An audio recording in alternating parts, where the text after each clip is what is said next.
current affairs. And just so you know that we match the voice with the face, so get across social media platforms, especially and particularly Facebook and YouTube. Subscribe to the YouTube channel at Eagles FM Abuja and on Facebook at Eagles FM Abuja. Remember that earlier on we said we're going to engage in a discourse that pertained to the arms. The firearms that have been reportedly, so to speak, missing or unaccounted for. I mean, the nomenclature that we usually use when we trying to speak about certain things, just to make sure we don't paint it in a way that makes us seem as though we are incompetent. Because if you ask me, what is the true color and definition of incompetency, this will indeed be what it was or what it would be. But the Nigerian Senate has just revealed that a staggering 3,907 firearms,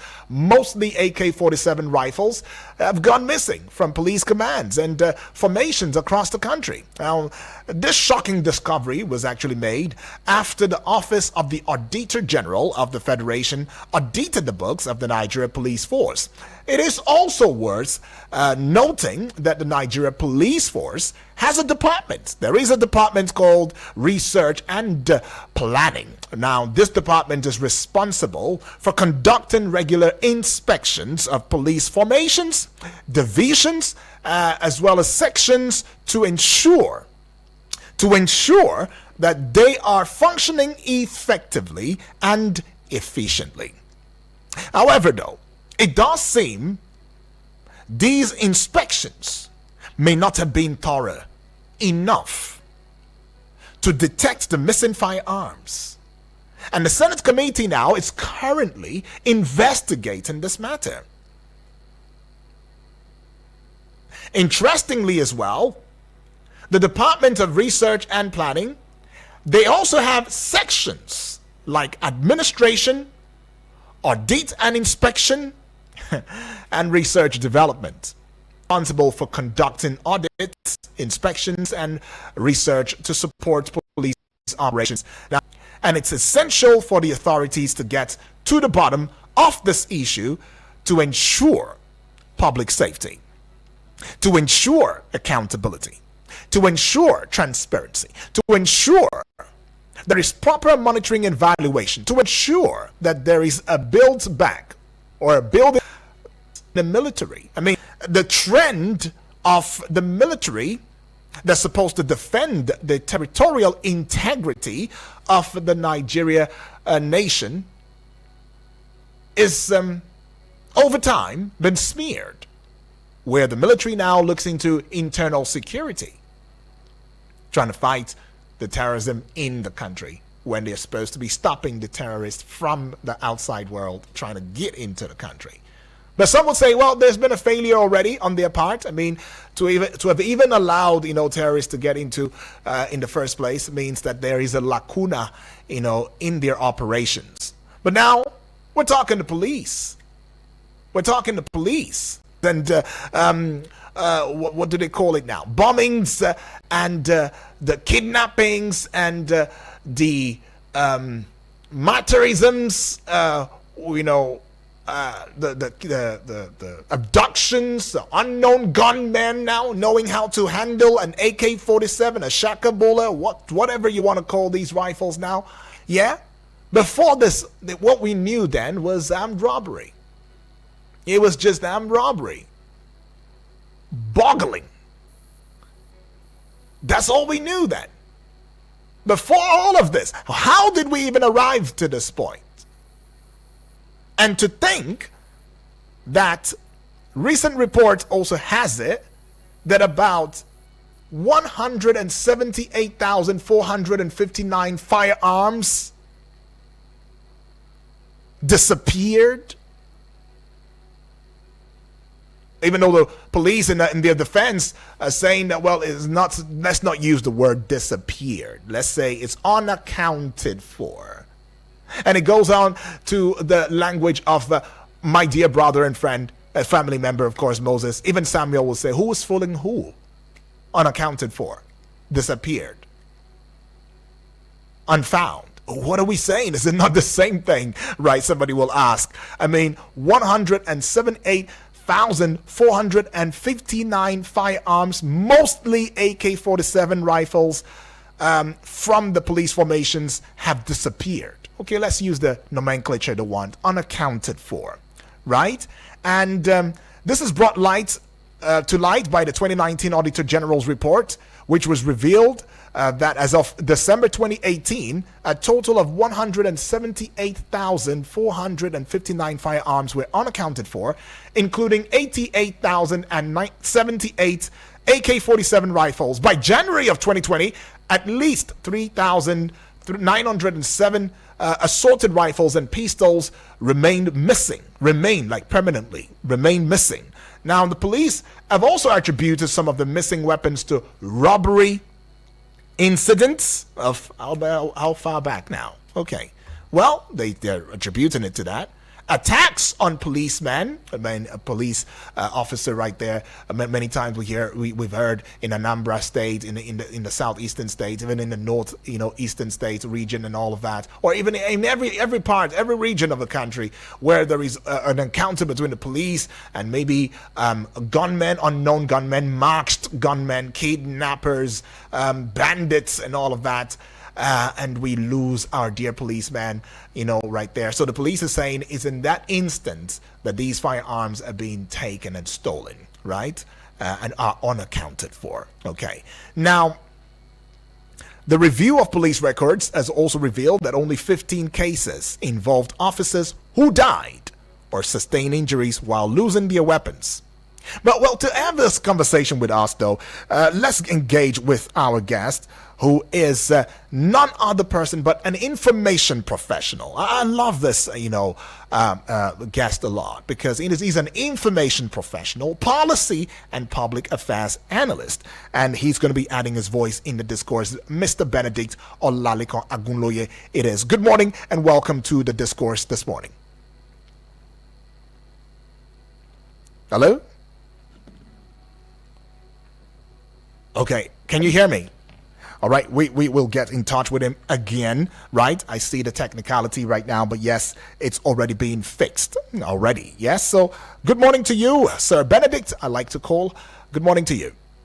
Good morning. Yes, feels good. Good morning. Feels good to hear your voice this morning. Same here. Right. Now, the Senate Public Accounts Committee has been investigating the matter of unaccounted rifles. And they've been questioning the Inspector General of Police, IGP Kayode Egbetokun, over the missing firearms and allegations of 1.1 billion naira contract splitting within the Nigeria Police Force. I don't know. I mean, I'm sure you're conversant with the conversation right there. But then the police have attributed some of the missing weapons to robbery incidents and attacks on policemen. But a review of police records is revealing that only 15 cases involved officers who died or sustained injuries while losing their weapons. So the committee has directed the police to provide detailed explanations regarding the missing firearms and irregular contract awards flagged in the Auditor General's report. Now, the IGP has been mandated to reappear before the committee with a comprehensive report on both issues. Now, what are the implications of this missing firearms on the society and security situation in Nigeria? And is there any leeway out of this squabble that we found ourselves, and your personal assessment as an information specialist, in these regards? Well, I think that when we decide to look at the issue rationally, number one will be that I think we are unnecessarily celebrating or raising dust on needless action. Rather, we should be talking of the way forward. Now, this report you're talking about is 2019 audit or whatever, which tells you that between then and now, the current IGP is possibly the third person to occupy that seat. So I think that rather than grandstanding and harassing and making drama, what we should be doing is let's have the records. Now, definitely, if we cannot account for equipment, it will only tell you that there has been improper documentation. So the two questions therefore will be, how are the records kept for the arms and ammunition available with the police? Now, the police command structure tells you that there is a station, there is a division, there is an area command, there is a state command, there is a zonal command before you come to the DIG. Okay. So the question would be, what records are we keeping at those levels? Can we make a call today and say, okay, we want to know the location or the position of all the equipment in the police force, the firearms, are they serviceable? Are they unserviceable? I'm not sure that you will get answer to those things in minutes. So therefore, if there are efforts being put in place, it should be to ensure that there is an inventory management system in place for the police command. Where be it at the IGP level, at the DIG level, at the zonal command level, or at the state, or at the division, somebody can really say and say, oh, we have 174 AK-47. Two of them are serviceable. Two are not serviceable. The 17 are in the warehouse, are in the store, and then the remaining 150 are with men in the following police posts or police stations. I don't think we have that record, and that's the record that the Senate should be working with the IGP to create, and not grandstanding on a 2019 report. If you can't ask somebody who was a CP in 2019 to come and account for the entire police force in 2019, you can only ask him to go and bring record that was available at the time. But the way he's been saying, no, I don't want to see that as grilling anybody. I want to see it as somebody trying to open an old wound with somebody who doesn't even know how the wound paid because he wasn't there when the wound. So you're exonerating the IGP Kaide Egbetokor, and you're saying that he's not in the place to answer these questions. IGP. It's not that is not to exonerate the office of the IGP, it's the office. But what I'm saying is this: rather than make the story about his person and the present, let's make the story about the fact that we don't keep proper record, and we need to keep proper record going forward. So you always know me that my emphasis is always on what do we do from where we are going forward to ensure that whatever error has been recorded in the past does not happen. So one thing is you need to keep a proper inventory record. The next, of course, is the guns are so expensive these days. So you spend additional 4,000 naira to track each gun or each magazine is not too much in money to spend. So you are looking at a geopositional tracking, in which case trackers are on those guns wherever they are in the nation. You are able to sit down on a system and get the coordinate that this particular gun, whether it has been stolen by armed robbers or has been moved by personnel, this particular gun is on this coordinate X and Y. And so if you get to Garauka, you will find the gun.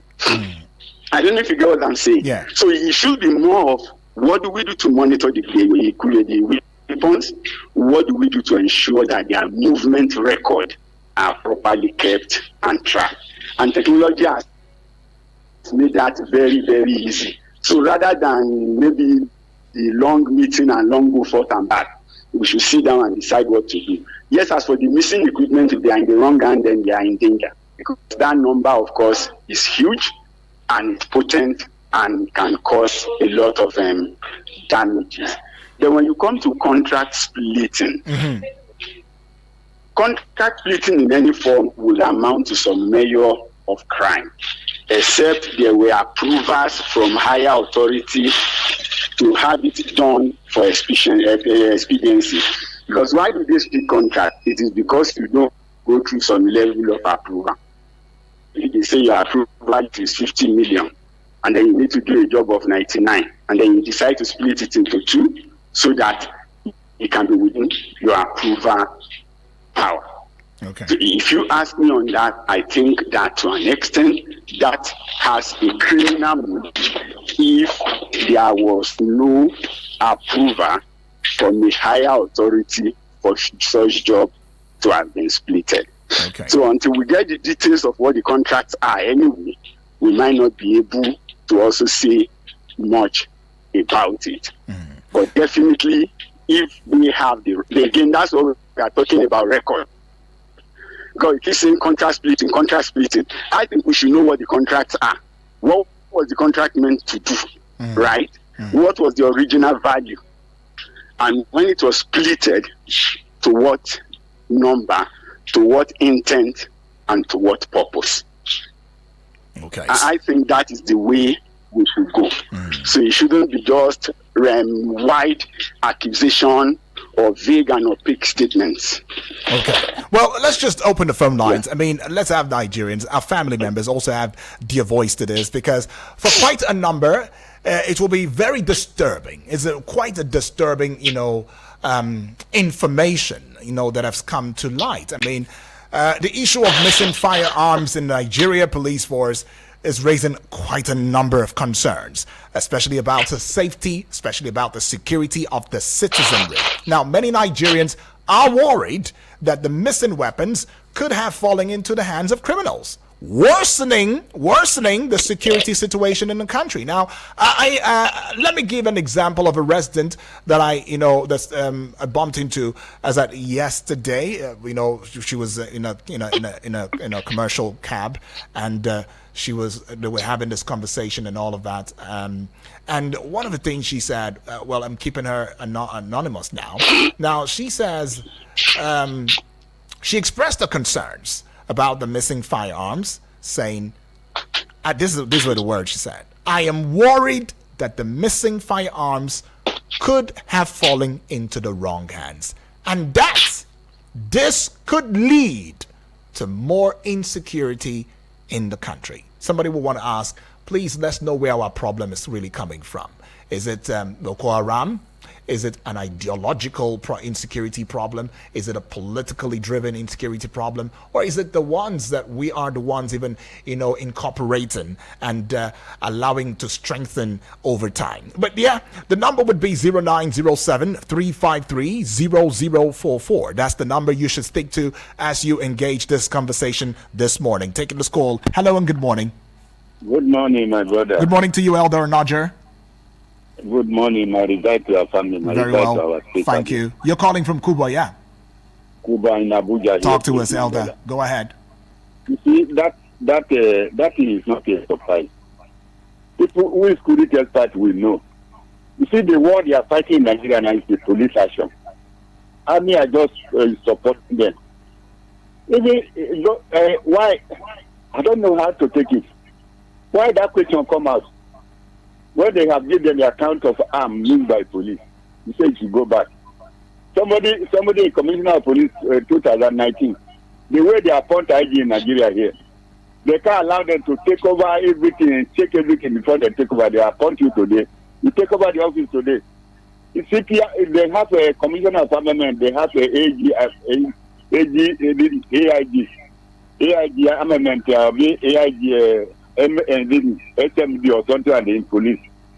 So they have research.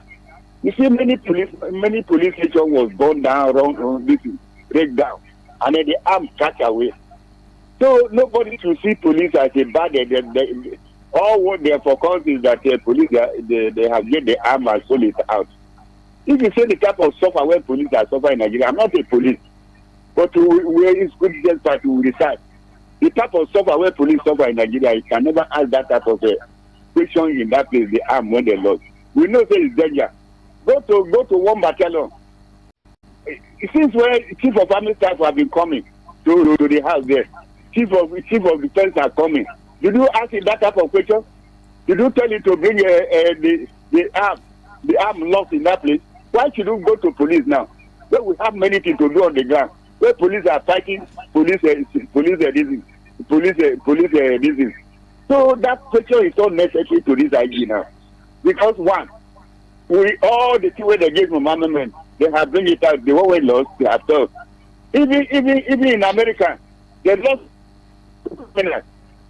So it's not a new thing. Even in South Africa, go when this lot of criminal is surprised. That this is since 2019.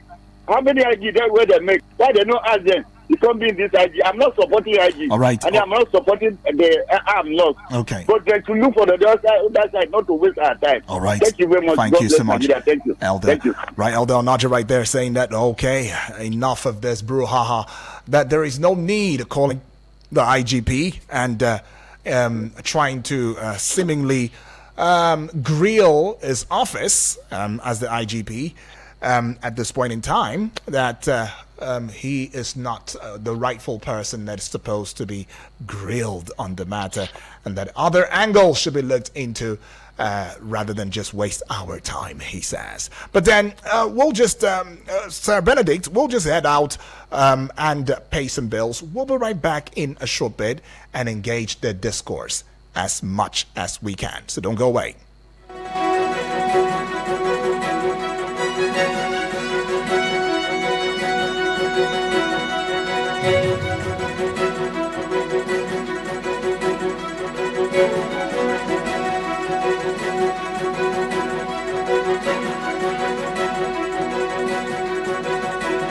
Eagles 102.3 Abuja.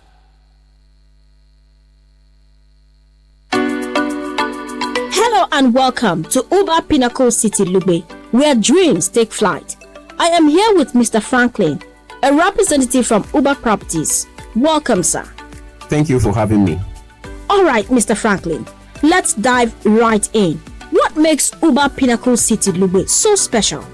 Uber Pinnacle City Lugbe is a luxurious estate located in the heart of Abuja, offering a range of infrastructure amenities that cater for the needs of our residents. From 24/7 power supply and security surveillance to shopping centers and parks, we have got everything you need to live your best life. Wow, that sounds amazing. Can you tell us about the types of properties available? We have a range of options to suit different needs and budgets. Our 5-bedroom fully detached duplexes with boys' quarter and swimming pool are perfect for large families or those who want to live in style. We also have 4-bedroom semi-detached duplexes and 3-bedroom terrace duplexes available. I must say you have a lot of options. But now, what about pricing? How affordable are these properties? We are offering very competitive pricing for our properties. For example, 600 square meter of our 5-bedroom fully detached duplex starts at 3.5 million naira. 500 square meter of our 4-bedroom semi-detached duplex is going for 3 million naira, while the 250 square meter of our 3-bedroom terrace duplexes is going for 2.5 million naira. Wow, that's very affordable. What about financing options? Do you have any special promos or discounts available? We are currently running a super promo that offers discounts on our properties. We also have financing options available through our partners to make it easier for our customers to own their dream homes. Oh, that's nice. I understand that you are operating with the approval of the Federal Capital Development Authority, FCDA. Eagles 102.3 Abuja.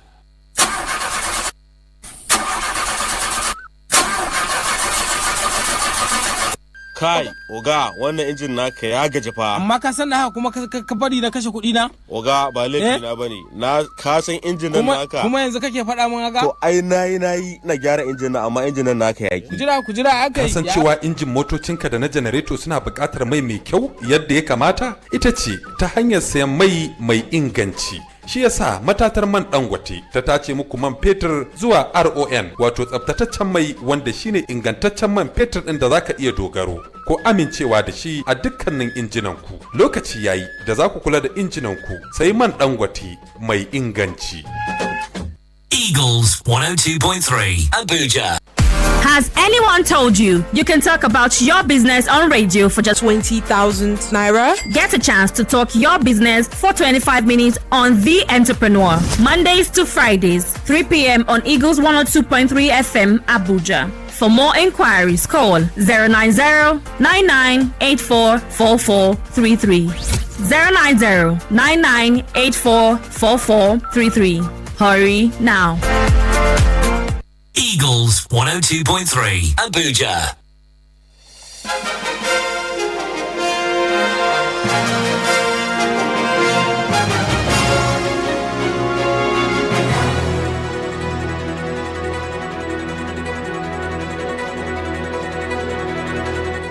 This is still the political and current affairs prog show right here on Eagles 102.3 FM Abuja. Still looking into the topic of missing firearms and contract splitting in the Nigeria police force. And we've seen quite a number of stakeholders who have come out to making very huge, statements. But then if you're to compare, or have a comparative analysis of the issue of missing firearms in the Nigeria police force, especially with the international best practices, it is revealing that in the United States, the police have implemented strict controls on firearms, including regular inventory checks and audits to prevent weapons from going missing. That's in the United States. Now, in the United Kingdom, the police have introduced a system of electronic tracking and monitoring of firearms to prevent them from falling into the wrong hands. In Australia now, the police have implemented a system of mandatory reporting of lost or stolen firearms, which has helped to reduce the number of missing weapons. In South Africa now, the police have established a specialized unit to investigate and recover missing firearms. Even in Ghana now, the police have implemented a system of community policing, which has helped to build trust between the police and the community, and as well reduce the incident of missing firearms. Well, we're still open the phone lines for you now, and as I said earlier, stick to the number I'm about to call to you, 0907 353 0044, right? That is the number to call. And the number still remains 0907 353 0044. What are your concerns and fears? I mean, with regards to this discourse, do you think that having to have the police IGP to answer questions that has been fielded by the Senate at the moment with regards to this unaccounted for firearms is an injustice, or is not a step in the right direction, or rather is a misplacement of priority?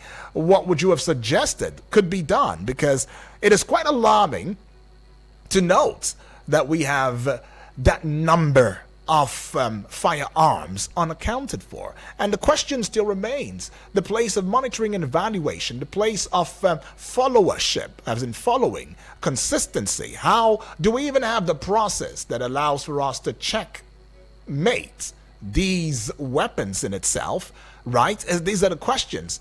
And how do we indeed leverage on technology, to ensuring that we can get these rifles or these firearms back, is the question. Hello and good morning. Hi, Mr. Edward. Good morning. Good morning to you, Honorable Edwards. You're calling from Apple, right? Yeah, I'm calling All right, from Apple. go ahead, Honorable. Yeah, a little contribution about this, that there's nothing wrong asking the IGP to give account of this missing arm, because government is a continual process. Nobody is asking him directly. They are accusing the police. It's not just the IG. If someone who was in charge of this arms and they will miss, the person should come and give the account. They have department like that. There's a department like that. How do you call that department? In the police. How? If the arms, okay, how come if are going to rescue someone to be kidnapped, because the kidnapper may have this arm in their possession. For police, maybe the people that did this thing, they have retired. They need to come and tell us how this thing was missing. We need to put the court straight. It is done in the other ministry. Why not in the police? I'm with National Assembly. Okay. They check. Okay.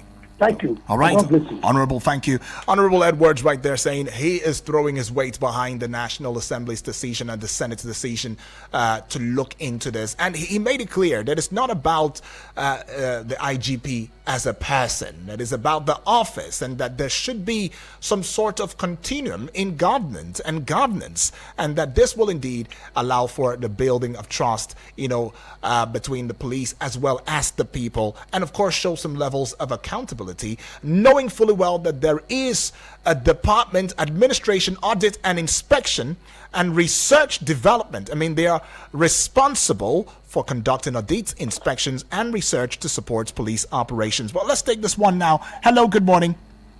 Good morning. Point of order, please. Okay. Brother. All right, Elder. Welcome back. Nobody why they ask that question. You see, I have a brother. I know brother police in one European country. And then when the time comes, call the chief of police, they have to ask.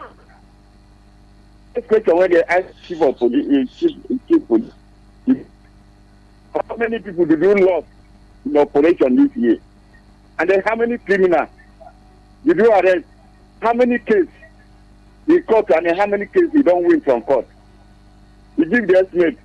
And then the next thing before they say, those policemen where you lost, what of their own family do you pay to them attention? Hello? Yeah, Elder, your line is breaking. It's breaking somewhat. Are you hearing me now? You might want to move away from where you are so we can get better reception. Okay. Yeah. Okay. The question there is last. Those policemen where you lost during the battle, what did you do to the family? The family, the third, to answer that thing, they remove you as the chief of police in that country. The question, what they're supposed to ask Inspector General of Police, not only armed, how many police he lost during since 2019 up to this to criminal? And then what did you do to the family? 2019, the criminal we have been arresting, how many you tried to, and then how many they convicted in court, and then how many prison?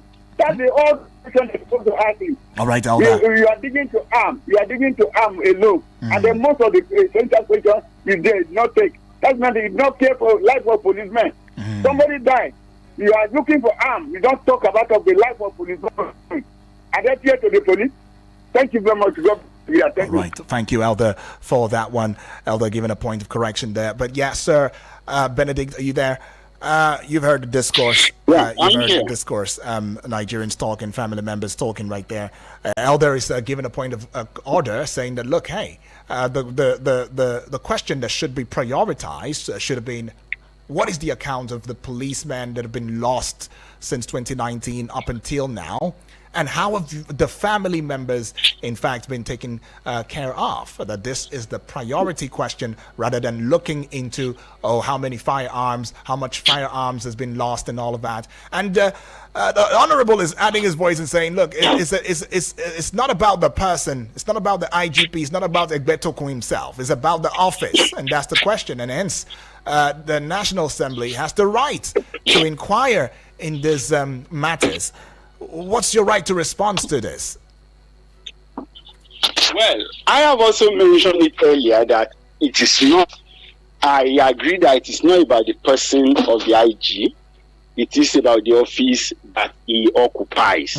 However, what I'm saying also is therefore rather than addressing the person, they should be addressing the record.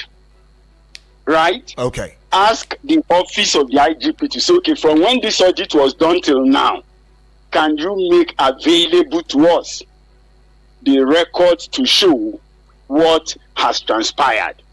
And if possible, they should also be asking for what is the current status of firearms in the police force. They should be asking questions like, if your weapon gets missing, presently, how do you trace them? Is it combing from house to house in an age where technology can tell you the exact coordinate where an item that has been tracked is? So that's why I'm saying that rather than wasting taxpayers' money going over retreats, we should be what will make us look going forward. Now, this is not the first time I'm hearing about this kind of report. I think it was out somewhere in 2022. So we should also ask, what did the 9th National Assembly? Are you there? Right. We should also ask what the 9th National Assembly had done when in this things regard. happen, they do some initial gra-gra, and then the case die, and nobody is following up. So even National Assembly themselves, someone like me would want to ask them, are they actually keeping proper records? If they are keeping proper records, how come that somebody can come with the same budget line 5 times and it will be approved and the project will still not be executed? So we have a problem with record keeping. And so we should address that problem fundamentally. And the House or the Commission should be looking at helping the police to address that record. And that's why I said for weapon, the two things are straight. And that is that you should be able to do a geoposition tracking that can tell you the location of every weapon at time. So, Sir Benedict, when you say number 2 is that when you say a geoposition tracking, do we even have that technology? I mean, I already reeled out. That technology exists. It exists, and it's workable. What we do for books is what we have done for equipment. Is what they can do for the guns. If the police is interested, I can deploy it, and there are a lot of Nigerians who are experienced in deploying that. Do you get what I'm saying? Yeah, so we should be looking in that direction as against rhetorics over 178,000. No, it is that every equipment you have today, what are you doing to track them going into the future? Those guns are expensive. So if you are spending additional 4,000 naira to buy RFID chips that can be properly embedded and can be used to track them, the GIS, all the functions that we require are already there. So it's not so big a skill. It's not rocket science. So I think the focus should be that going forward, how do we track this equipment? When you even can do that, you will discover that even the police itself can deal with illegal duties. Because if you have sent somebody to Maitama and he's gone, he's found in Garauka, you know that he has crossed 2 local governments to get there. Right. So he's definitely not where he's supposed to be doing his duty. Or if he's where he should do his duty, then he has borrowed out his gun for somebody to do an illegal duty. So I think that we should be looking for solution rather than looking for ways to accuse people or to make people look stupid. Okay.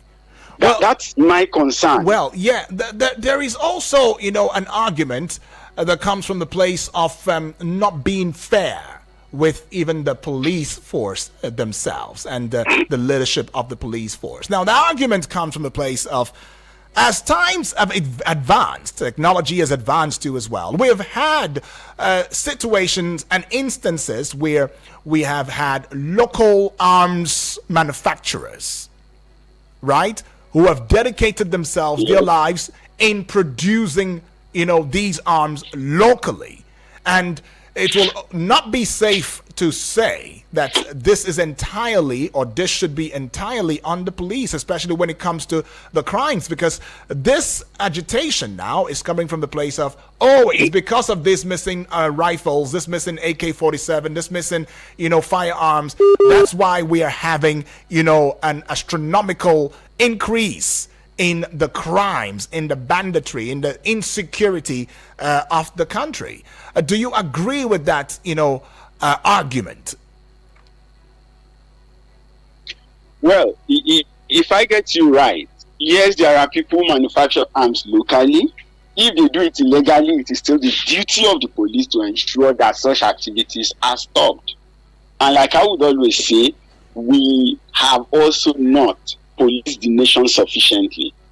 Across our various security forces, I don't think that our intelligence gathering system, our surveillance system are not fully on ground at the moment.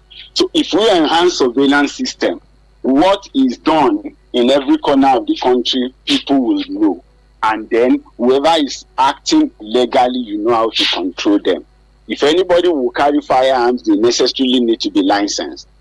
So whoever is responsible for manufacturing would have the responsibility of ensuring that he reports to the right authority before sales are done. Or we even have a separation between the producer and the distributor and the marketers, in which case those who are selling it will have the responsibility for ensuring that there is a license before those guns go into circulation. Right. But of course, for those who are coming on the realm of sentiment, I don't always like to address sentiment. There are issues of welfare, so welfare we agree. But again, why do you want to look for the gun when somebody has died? The truth is that that person who has died, you can find the corpse, so you will treat that. You will deal with the family. It's a welfare issue. But the gun is a property of the police that if found and if it finds its way into the wrong hand, can cause some further damages. And so you are trying to minimize losses when you try to recover the gun in the event of an attack. Right. It is not because you don't care about the personnel, but it is because that gun being in circulation can further cause breakdown of security and damage the life of others. So I think that is why the gun is important in inventory when there has been an attack. But like I said, I expect the National Assembly to focus on the police putting up a proper inventory management system that can help show what quantity of ammunition are available in the police system, whether on the field, whether in the store, whether in the armory, whether in the local armory, or whether in the hands of armed guards. We should be able to know that at time and possibly their status. And like I said, beyond the mere inventory of counting, there must be tracking of those equipment. And so if you can track them, then to an extent, you control some of the crises that we have. So if somebody borrow out his gun, you know where the gun is. If you can find the person where he should be and the gun is not there with him, of course he can begin to answer questions, right, for how the gun got to where he is. So while you pursue the gun because the gun has an identity, you can hold the man in the holding to answer for his role. So sir, the disappearance. Yeah, let me put a peg to your thoughts. Open the phone lines again. 0907-353-0044 is the number to call. WhatsApp portal number is 0909-705-4450. Now, a family member sent a message via the WhatsApp and is saying that, look, this is coming from Yusuf all the way from Wuse 2. It says, good morning, UD and your guests. Good morning to you, Yusuf. It says, on the issue of missing firearms, I believe the arms are those legitimately bought with taxpayers' monies, although this is not stated. Now, we've not been told of assault rifles, locally fabricated arms, pump action and so on recovered by the police, customs and the military from criminals that are often displayed publicly during media briefings. I believe Nigerians need to know the status of these categories of arms. Have a nice day, he says. So another angle Yusuf is coming from there. And then I'd like you to know also, I know you touched on this before, but then again, you might as well want to touch on it again. The place of the 1.1 billion naira contract splitting allegation, suggesting that the police may have engaged in corrupt practices which could have led to the loss of public funds. What should be the, what are the economic implications of this missing firearms in the Niger police force? And of course, what will be your final thoughts, with regards to this matter, keeping in mind, the angle that Yusuf is also coming from? Well, like I said, it's simple. One, we don't know what details of this contract are. But contract splitting is, of course, a crime because that means it's an attempt to twist or bypass the Procurement Act.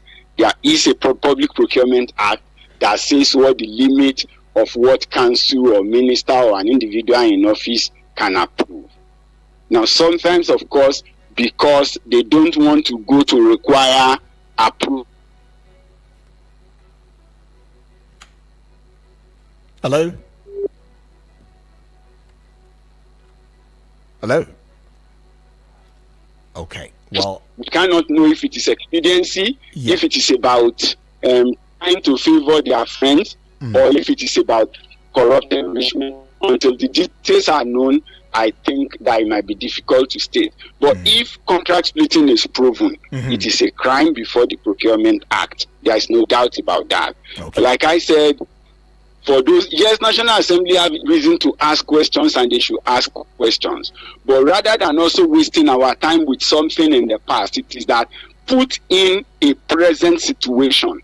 What do we do to ensure that going forward, this never happens again? Right. And that is to have an inventory software in place that can go right from the station and the post down to the IGP office, such that whoever is authorized to know and need to know at any point in time can, with the push of some buttons, tell you the volume, the quantity, and the rig and the location by store or by individual of the available equipment. Right. And more importantly, we have gotten to that age when our firearms must be tracked, so that even when they are missing or they are stolen, if you go and bury them in your farm, we cannot track and know that this thing is on this farm. Okay. So it's not that you are carrying a warrant and you are searching where nothing is. You will have the scientific proof that this item is at X point, and then you can go there to fetch the item. All right. Technology is here, and we should use it. All right. Technology is here. Let's use it and all of that. And I'm glad that you also made mention of the fact that, look, should the police be seeking out, some of these technology, you mentioned the geo something. I can't really recall that now. But yeah, that you know how to get it and get it across to them so that there will be efficiency and efficacy. Well, appreciate your time. But we see this one now from some Sustain. Annie, thank God you're acknowledged. You're saying awesome. Thank you for engaging across social media platforms right there. We appreciate. And yes, to you, our guest now, thank you. Mr. Benedict Olaleko Agunloye, you are an information professional, policy and public affairs analyst. It's been indeed a discourse worthy of rewatching. All right. Thank you so much. Appreciate your time. Right. And so, yes, to us too, Honorable Edwards, Elder Nodger, and of course to you that has tried to call and is still trying now. Appreciate your time too. Thank you, far too kind. We do not take your thoughts for granted. To Yusuf, how did I miss that? To Yusuf too, thank you. The Eagles Morning Rise Breakfast Show is still ongoing. All right. But then it's a close for the political and current affairs discourse.